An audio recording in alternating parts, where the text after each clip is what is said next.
This is Heliox, where evidence meets empathy. Independent, moderated, timely, deep, gentle, clinical, global, and community conversations about things that matter. Breathe easy, we go deep and lightly surface the big ideas.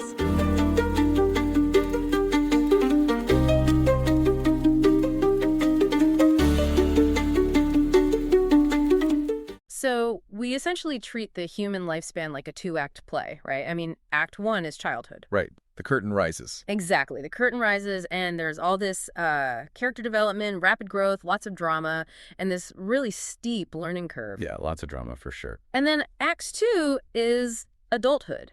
That's where the main plot happens. You know, the careers, the families, the big conflicts, the resolutions. Meat of the story. Yeah. But then we basically pretend the third act just doesn't exist at all. We view it as this painfully long, uncomfortable curtain drop. Where the lights just slowly dim. Exactly. The narrative stops and everyone is just, well, politely waiting to leave the theater. But we've completely been reading the wrong script. We really have. Because as of today, right now in 2026, Canada has officially crossed this profound demographic threshold. We are now a super-aged nation. Which is a massive deal. It is. 1 in 5 people, so 20% of the population, is over the age of 65. And our medical systems, our social safety nets, even our city infrastructures, they're facing a reality they were just completely unbuilt for. And, you know, the wild thing is it's a reality we've had 40 years to prepare for. Yeah, we literally saw it coming. We track the birth rates, but we still find ourselves inexplicably caught off guard. So to figure out how modern medicine and society got aging so fundamentally wrong and how we can actually fix it, we're turning to a specific expert today. Right. Dr. Louise Aronson. Exactly. She's a geriatrician, and her sweeping book, which is called Elderhood, Redefining Aging, Transforming Medicine, Reimagining Life, traces all these historical dead ends and the radical successes of how we treat life's final act. And just a quick note for you listening, this book is actually available right now at a local bookseller near you. It's a fantastic read. It really is. And to ground her clinical narratives in some systemic reality for this deep dive, we're also layering in critical new data from the Canadian Institute for Health Information. Which we'll refer to as CIHI. Right, CIHI. Alongside research from the National Institute on Aging and the CIHR Institute of Aging. So we have a clear mission today. We are going to deconstruct the biology of aging, the economics of elder care, and even the architectural design of our cities. It's a huge topic. It is, but I think the most logical place to start is just with the psychology, like how we perceive the word old itself. Oh, definitely. Dr. Aronson highlights this incredibly revealing exercise that was conducted by her colleague, Dr. Miko. Yeah, tell us about that because this blew my mind. So he runs this simple word association game with his medical students and also with just friends outside of medicine. He gives them the word old and asks them to write down whatever comes to mind. And I can only imagine the responses. I mean, the results are just a stark reflection of our cultural conditioning. The words they generated were universally negative. Wow. Universally. Yeah, pretty much entirely equating old with distress, disease, obsolescence, and decline. Dr. Minka actually points out that the battle for the word old is essentially lost in our current culture. Like it's just too far gone. Exactly. It's become far too loaded with negativity to just function as a neutral descriptor for human beings anymore. But he did a second part to that exercise, right? He did. When he changes the prompt, and he asks the exact same groups to associate words with the term elder instead, the psychological framing completely flips. It's like night and day, because the students start writing down words like wisdom, respect, experience. Resilience, perspective. You're looking at the exact same demographic, the exact same stage of life, yet the perception is completely polarized based on just a single shift in terminology. The label literally dictates the value. It really does. And Dr. Miko took that negative bias a step further to illustrate just how deeply entrenched this perspective is. Right, the coffee shop story. Yeah. Aronson recounts sitting in a coffee shop with him, and he pulls out a pen and just draws a really basic graph on a paper napkin. He sketched an x-axis for time. Yeah. And a y-axis representing a person's life. And then he just draws a straight, steep line pointing diagonally down. Just a total nosedive. Right. And when Aronson asked him what the downward y-axis represented, like, what exactly is dropping so relentlessly from youth through old age, his answer was so bleak. He simply said, anything, everything. Anything and everything. I mean, it captures this absolute monolithic view of aging as nothing but a relentless trajectory of loss. And the tragedy there is that we actually allow that napkin graph to dictate our public policy and our media narrative. Oh, entirely. Take the term silver tsunami, for example. Yeah, that phrase. It was coined back in the 1980s, right? It was, yeah. And it's deployed constantly by politicians, by economists, and even in medical journals to describe the aging population. It's such a damaging metaphor. It really is, because it frames millions of human beings as this catastrophic wave that's just about to crash over society and completely decimate our healthcare system. Which is why Dr. Samir Sinha, he's a leading geriatric specialist and an advisor to Canada's National Institute on Aging, he completely dismantles that metaphor in a recent interview with Western University. He hates that term. He does. Because think about it. A tsunami is a sudden, unpredictable, unforeseen natural disaster. It just brings pure destruction. And you can't plan for it. Exactly. But the demographic shift we're experiencing is the exact opposite of that. Right. We have tracked the birth rates of the baby boomers year by year.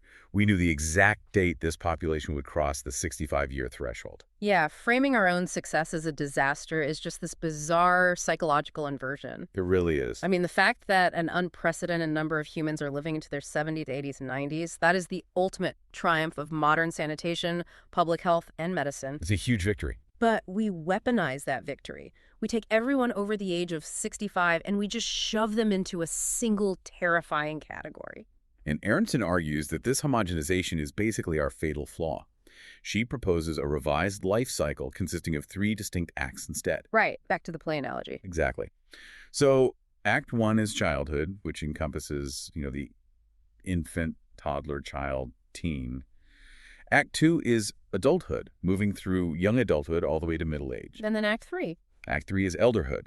And just like childhood, elderhood spans decades. It features its own profound, distinct developmental phases, from the active senior all the way to the frail, aged individual. Which makes so much sense when you think about it. The physiological and cognitive differences between a healthy 65-year-old and a 95-year-old who requires full-time care, those differences are as vast as the differences between a newborn and a 30-year-old. They're entirely different bodies. Exactly. And if I told you I was going to treat a 5-year-old and a 45-year-old with the exact same medical protocols, you'd call it malpractice. Oh, absolutely. They'd lose their medical license immediately. Right, because a child isn't just a miniature adult. Their metabolism, their organ function, their cellular regeneration, it's all entirely different. But we do exactly that with older adults. We do. Modern medicine routinely applies the exact same adult protocols to a 65-year-old and a 95-year-old. We flatten 40 years of complex physiological changes into just the word old. And the mechanism behind that flattening is a deeply ingrained psychological defense. It's called othering. Right. Aronson talks about Simone de Beauvoir here. She does. Simone de Beauvoir identified that human beings define who they are by distancing themselves from who they are not. So we other old people to create a psychological buffer between our present selves and our inevitable future. We basically want to pretend it's not going to happen to us. Exactly. Donald Hall, who is this brilliant octogenarian poet, articulated this so perfectly. He noted that turning 80 makes you feel extraterrestrial to the rest of the world. Wow, extraterrestrial, that's a heavy word. It is, but it's accurate. Younger generations look at older adults as a completely different species because they just cannot bear the cognitive dissonance of looking at a struggling 90-year-old and acknowledging, that is my own body in 40 years. So we strip them of their nuance and put them in a box labeled old because it feels safer. It's purely a defense mechanism. But that defense mechanism becomes physically dangerous, even fatal, actually, when it corrupts the actual practice of medicine. And Dr. Aronson illustrates this corruption through her own deeply personal patient narratives in the book. Yeah, she talks about a patient named Anne Rowe from early in her residency. Oh, the story about Anne is so telling. Aronson paints this really vivid picture. Anne was an 89-year-old patient. She had a humped back, wore sensible old lady shoes, and arrived in this cheerful dress. And the dress was specifically designed without buttons or zippers, right, to accommodate her arthritic fingers. Exactly. And Aronson notes that Anne swung her feet from the exam table, kind of like a schoolgirl. So Aronson was functioning as this eager, really dedicated resident, and she evaluated Anne alongside her highly trained supervisors. Who were basically teaching her the standard of care. Right. They formulated a treatment plan that adhered strictly to the latest so-called age-blind standards of care. Which sounds good on paper. It does. They applied the most rigorous, evidence-based protocols designed for adults. But the problem was, Anne's body wasn't a standard adult body. Right. Because the protocols were age blind, they completely failed to account for the physiological realities of an 89-year-old. Things like decreased renal clearance, Hmm. where the kidneys take much, much longer to filter medications out of the bloodstream. So what happens is a quote-unquote standard adult dose can quickly become toxic in that body. Exactly.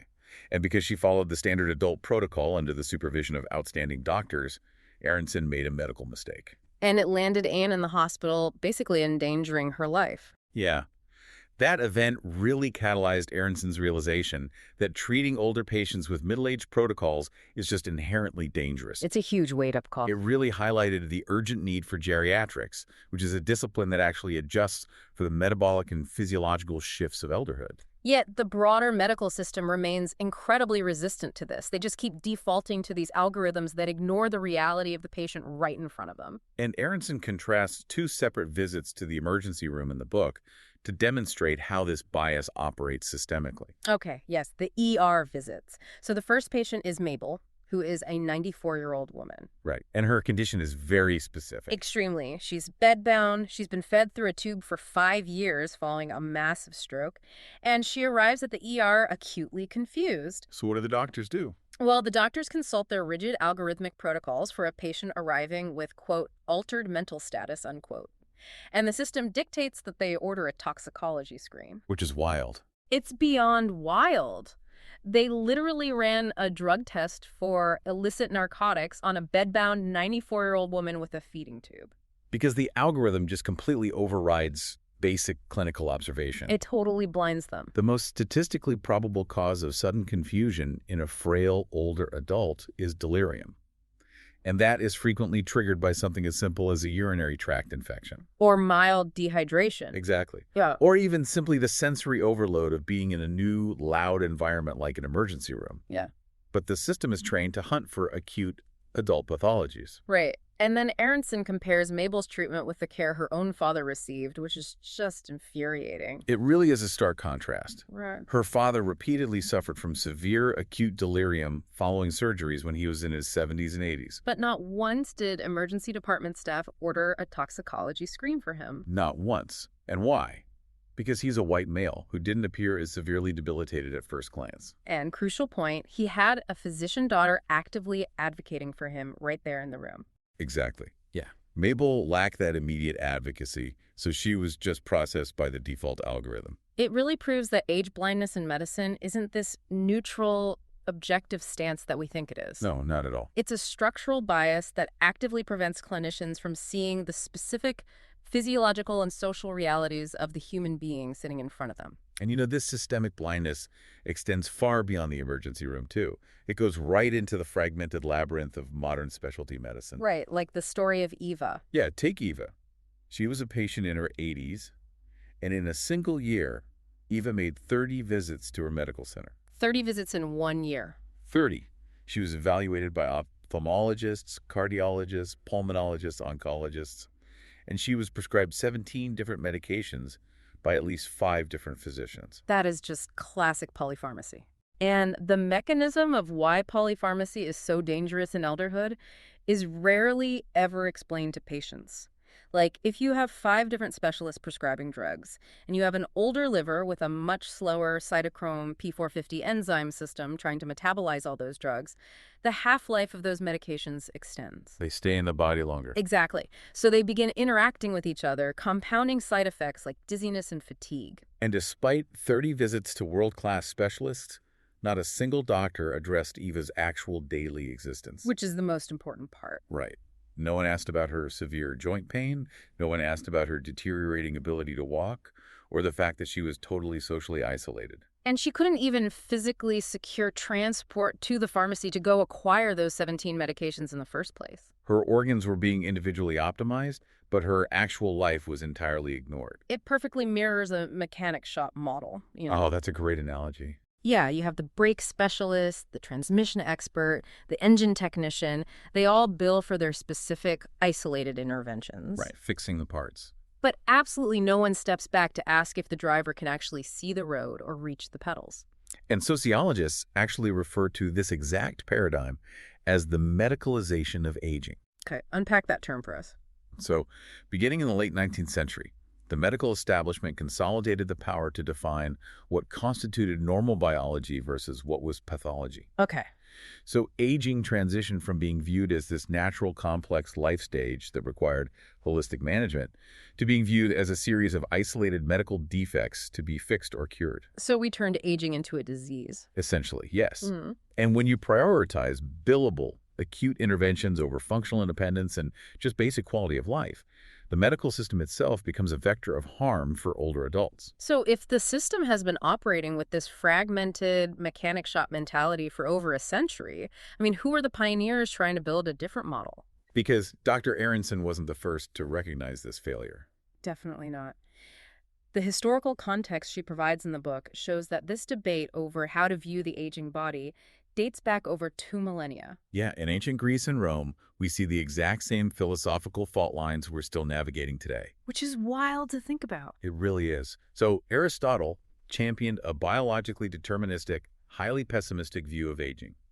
He theorized the existence of pneuma, which he believed was a finite and internal life force. Like a battery that just drains. Exactly. His hypothesis was that as you aged, this pneuma inevitably drained away, leaving the body increasingly helpless against decline. It was a very fatalistic perspective that basically justified inaction. Like, Aristotle essentially drew Dr. Miko's downward-sloping napkin graph 2,000 years ago. That is exactly what he did. You just run out of gas, and there's nothing to be done. But not everyone agreed with him, right? No, conversely, you had thinkers like Cicero and the physician Galen, who vehemently opposed that fatalism. They argued that aging was not a pathology or a disease state, but a completely natural developmental stage. And they actually advocated for tailored interventions, right? Like specific dietary adjustments and exercise regimens. Yes, they argued that elderhood brought unique intellectual and societal value that required maintenance.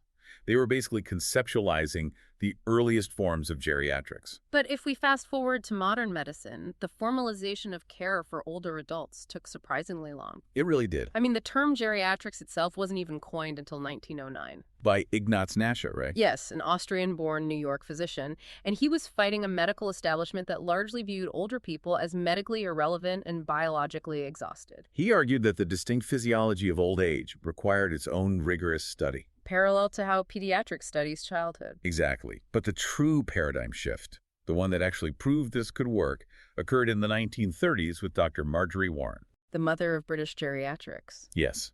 She was assigned to a workhouse infirmary outside London, and she walked into these wards, housing hundreds of bedbound, neglected older adults. And the prevailing medical orthodoxy of the time was just institutional warehousing. Right. The establishment believed these patients were simply, quote-unquote, old and totally beyond intervention. So they just left them in beds to suffer the brutal physiological consequences of prolonged immobility. Severe muscle atrophy, decubitus ulcers, pneumonia, profound depression. It's awful.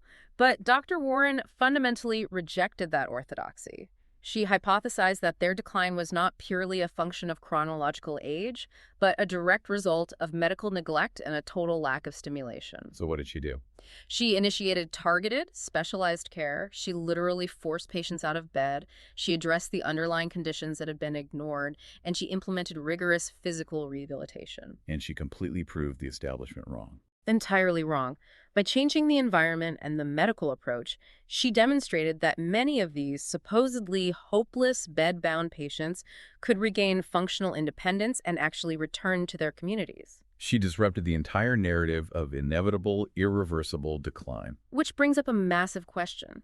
If Dr. Warren proved nearly a century ago that specialized geriatric care works, why is the modern medical system still so stubbornly resistant? Right. Why isn't it the standard everywhere? Exactly. Why does geriatrics frequently not even appear on the drop-down menus of major hospital websites? Well, Dr. Aronson highlights the hidden curriculum in medical education to explain this. The hidden curriculum. Yeah. While medical schools formally teach pharmacology and anatomy from textbooks, the hidden curriculum is the unspoken culture. It's the attitudes and the values implicitly passed from attending physicians down to young residents. Ah, right. And that hidden curriculum quietly indoctrinates young doctors with the idea that older patients are overly complex, time-consuming, and ultimately a poor return on medical investment. Because they can't be restored to a state of perfect 30-year-old health. Right. It completely explains why geriatrics remains chronically underfunded. And Dr. Samir Sinha connects this deeply entrenched ageism directly to the structural economics of modern healthcare, too. The billing codes. The billing codes. Doctors operate within a system that compensates based on volume and quick, acute interventions. So a physician is financially incentivized to spend 15 minutes executing a targeted diagnostic check or prescribing a single medication. Yes. But conducting a comprehensive geriatric assessment, unpacking the 90-year medical, cognitive, and social history of a frail older adult, reconciling 20 different medications and assessing their home environment, that takes 90 minutes. The billing codes are just designed for speed. The system actively penalizes the slow, meticulous, investigative work required to maintain an elder's health span and independence. It completely prioritizes the rapid, high-volume interventions instead.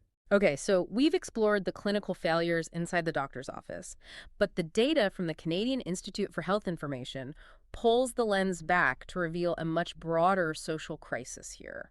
Right. If the medical system ignores the nuance of elderhood, the broader social safety net is actively failing it entirely. Because the CIHI data exposes the staggering reality of hidden poverty. In 2026, 1 in 5 older Canadians is living at or below the poverty line. Which is it's hard to even process. We are observing a wealthy, highly developed nation where 20% of its elder population lacks the basic economic resources required for day-to-day survival. And the human cost of those statistics is captured so brilliantly and tragically in a CIHI audio documentary hosted by Avis Fervaro called Aging Without Dignity. Yes, she interviewed some folks who really put a face to this data. She did. She interviewed a 74-year-old woman named Mary living in rural Alberta. And Mary is navigating complex health issues, but her primary existential threat is actually her utility bill. Because she couldn't afford the rising costs. Exactly. So her power company placed a limiter on her electricity. And for anyone who doesn't know, a limiter restricts the flow of electricity to the absolute bare minimum required to prevent the home's pipes from freezing. But it fundamentally strips the home of its livability. Mary told Avis that she endures the cold without proper heat, she rations a single roll of toilet paper to stretch her meager budget, and she literally cannot operate her microwave and toaster simultaneously without tripping the power limiter for 15 minutes. Oh my God. She relies entirely on the charity of friends just to feed her cat. And then there's Paul, right, the 77-year-old man from the documentary. Yeah, Paul represents the collapse of the social contract. I mean, he worked his whole life, he trusted that his pensions would sustain him, and he planned responsibly. But macroeconomic factors outside his control just eviscerated his safety net. Right. A sudden $350 spike in rent and runaway food inflation. He bluntly stated to Avis, quote, "I have no money after I pay my rent to have fun, and I miss that," unquote. Paul's situation really highlights that dignity in elderhood is not merely about biological survival. It requires the autonomy and resources to actually experience joy and connection. And there's also Anne, right? Yeah, Anne is a 62-year-old with a severe spinal condition who heats her home with cordwood. And she articulated this deep, visceral shame of having to rely on a rural food bank after a lifetime of labor. It's heartbreaking, and this economic precariousness drives older adults directly toward the outcome they fear most. The outcome Dr. Aronson details heavily in her book. Institutionalization. When an older adult cannot afford basic home maintenance, or they can't pay for a wider doorway to accommodate a walker, or they can't hire a few hours of home care assistance. The system forces them out of their community and into a long-term care facility. And the CIHI data reveals that the economics of this default pathway are entirely irrational. Like, the financial breakdown is stark. It really makes no sense. It costs the public health care system roughly $800 a day to maintain an older adult in an acute care hospital bed while they wait for placement. $800 a day. Right. And then it costs approximately $200 a day to house them in a long-term care institution. Oh. But to provide the robust, targeted home care necessary to keep that same individual safely in their own house, which surveys consistently show over 80% of older adults desperately want, that costs only about $100 a day. So we are systematically uprooting people from their communities, stripping them of their autonomy, and warehousing them in institutions they actively fear, at double the cost to the taxpayer. It's structural madness. And the despair generated by this structural failure is profound. It leads to a highly complex and deeply sobering reality detailed in the CIHI reporting. And we really must look at this impartially and strictly relay the facts as presented in the sources here. Absolutely. The profound lack of social support is now intersecting with the legal framework of medical assistance in dying, or MAID. Right. The CIHI podcast reports that a subset of older adults trapped in deep poverty without adequate home care are exploring MAID. And Dr. Sissa is actively involved in a charter challenge against the government concerning this exact dynamic. Yes. The legal argument essentially asserts that the state is failing its constitutional obligations by chronically underfunding the basic home care and community supports required to live with dignity, while simultaneously fully funding the mechanism for assisted death. The legal and ethical debate really centers on the concept of autonomy. The Charter Challenge asks whether an older adult is truly exercising choice when their only alternatives are living in a freezing home with a power limiter, entering a dreaded institutional warehouse, or accessing MAID. It is a stark indictment of how we allocate our resources as a society. It really begs a bigger question, too. Medicare was designed in 1965 when the average Canadian was 27 years old, and life expectancy was significantly lower. We are now attempting to manage a super-aged 2026 population with a mid-20th century blueprint. So why is the political apparatus so paralyzed in the face of this obvious math? Well, Dr. Sinhina attributes this paralysis directly to the mechanics of the political life cycle. What do you mean? He recounted a conversation with a health minister where it was explicitly acknowledged that a politician's primary mandate is securing re-election within a 4-year window. Ah, the election cycle. Right. Overhauling national elder care infrastructure requires decades of sustained investment in structural planning. There is virtually zero political capital to be gained from planting trees that will not provide shade until long after the politician has left office. It is just institutional myopia. But other nations have found the political will to break that cycle, haven't they? They have. Dr. Sinha points to Australia as a prime example of doing this right. What did Australia do? Recognizing the demographic writing on the wall, Australia federalized their long-term care system a decade ago. Federalized it. Yes. They extracted the responsibility from fragmented state and territorial governments and centralized it at the federal level. Wow. They established a unified, predictable, national framework where citizens actually understand their contributions and are guaranteed specific tiers of care. So they built a system for the future while we are basically duct taping a system from the past. That's a perfect way to put it. Well, if the political and social systems are failing, where do we look for the new blueprint? The answer actually begins at the microscopic level, doesn't it? Yes, the most radical reimagining of elderhood is currently happening in the realm of biology. Which brings us to the CIHR Institute of Aging's 2023 to 2028 strategic plan. It outlines a fundamental philosophical shift in medical research. And this is a huge pivot. It is, because for the entire 20th century, the medical establishment was totally obsessed with lifespan. Right, the sheer accumulation of chronological years. Exactly. Success was defined as keeping the organism breathing, fighting off acute causes of death with antibiotics and surgical interventions. But the new frontier isn't lifespan, it's health span. Health span. So health span is the period of life spent free from chronic, debilitating disease. Right. The historical focus on lifespan inadvertently created a scenario where millions of people live into their late 80s, but they spend the last 15 years of those lives battling compounding morbidities. Heart failure, dementia, severe osteoarthritis. Yeah. So the goal of health span is to compress that period of morbidity. You still live to 85 or 90, but you retain functional independence and vitality until the very end, experiencing only a very brief period of decline. And the science driving this shift is called geroscience. Geroscience completely inverts the traditional medical model. Rather than playing a massive game of whack-a-mole where, an oncologist treats the cancer, a cardiologist treats the heart disease, and an endocrinologist treats the diabetes, geroscientists look at the underlying architecture. They recognize that the single greatest risk factor for all of those seemingly disparate diseases is the biological process of aging itself. And to really understand how geroscience works, we have to look at the mechanics of cellular senescence. Right, the cellular level. So, throughout our lives, our cells divide and replicate. But they have a biological limit, which is known as the Hayflick limit, dictated by the shortening of their telomeres. Okay, so they can only divide so many times. Exactly. When a cell accumulates too much DNA damage or reaches its replication limit, it's supposed to undergo apoptosis, which is programmed cell death. And then the immune system just clears it away, right? Usually, yes. But as we age, that clearing mechanism falters. Some of these damaged cells refuse to die. They enter a state of senescence. They essentially become zombie cells. Zombie cells. Yeah.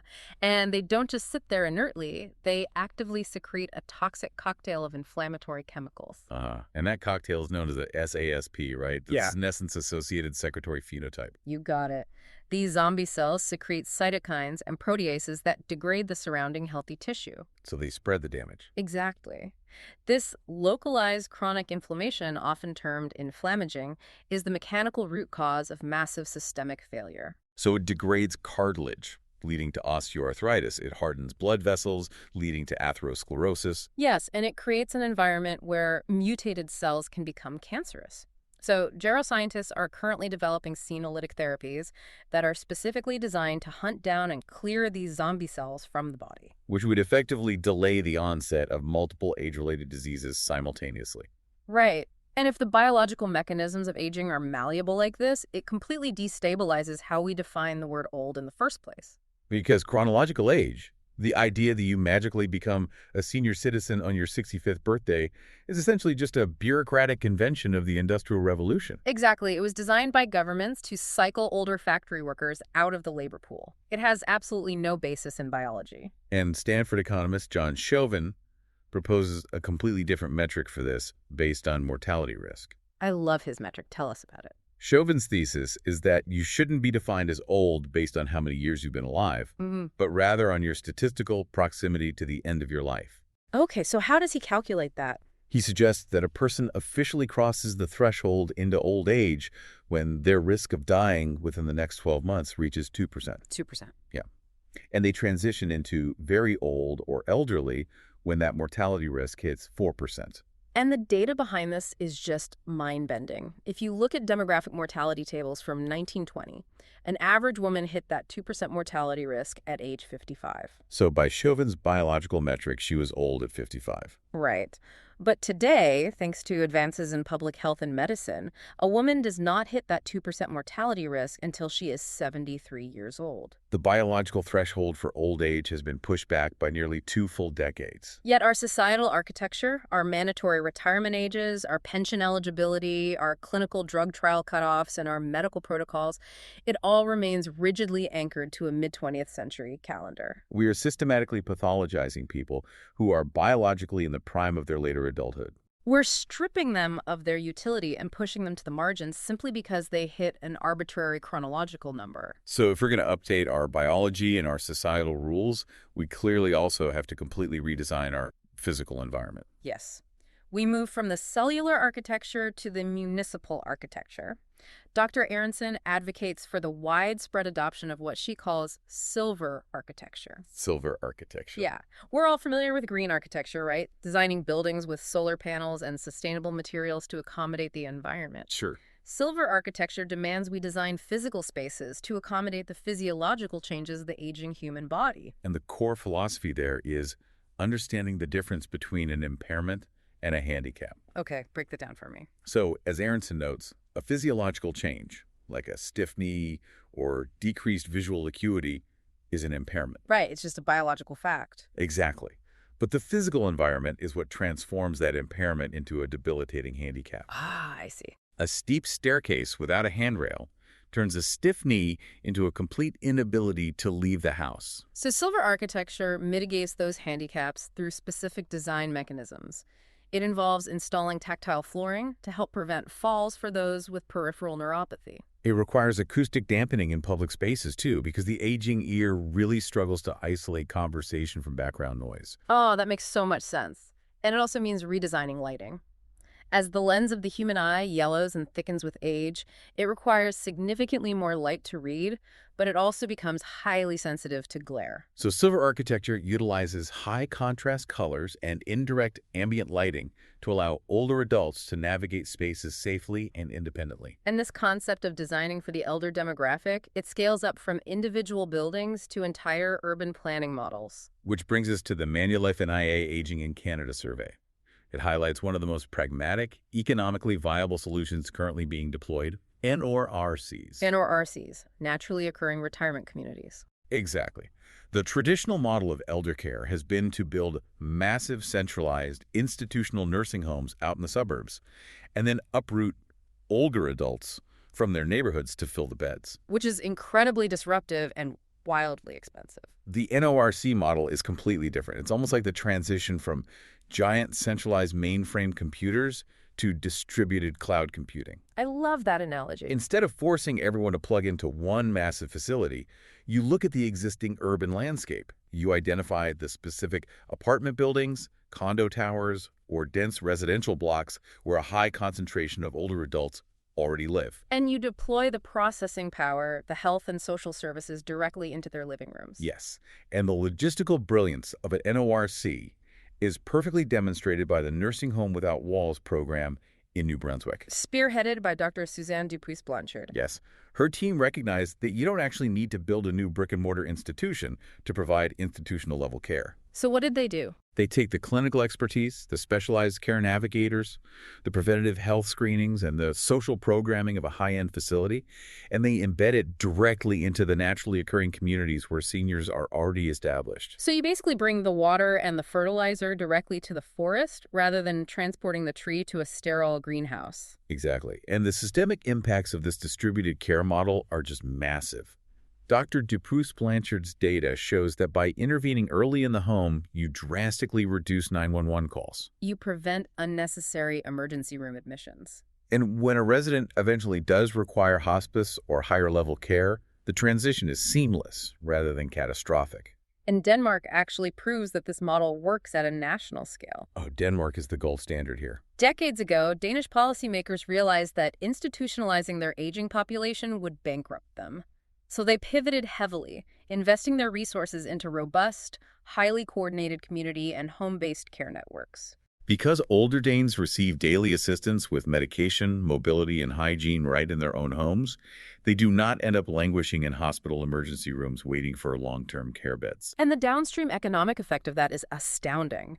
Denmark is currently constructing modern, state-of-the-art hospitals that are a fraction of the size of Canadian or American hospitals. Simply because they have eliminated the structural need to use acute care wards as overflow warehousing for seniors. They literally solved their hospital crowding crisis by fixing elder care in the community. It's so elegant. So we have dissected the cellular biology, the economic billing codes, and the architectural logistics. But to truly synthesize Dr. Aronson's vision, we have to examine the profound philosophical shifts required to change the actual experience of elderhood. We have to dismantle the well-intentioned but ultimately toxic myths we've constructed around aging. Chief among them being the concept of successful aging. Right. On its face, successful aging sounds like an unassailable goal, doesn't it? It sounds great. But Aronson traces the concept back to a highly influential 1997 study by researchers Rowe and Kahn. They established a rigid metric for what constitutes a successful old age. What were the rules? Well, you must have a low risk of disease, you must maintain high physical and cognitive functioning, and you must remain actively engaged with life.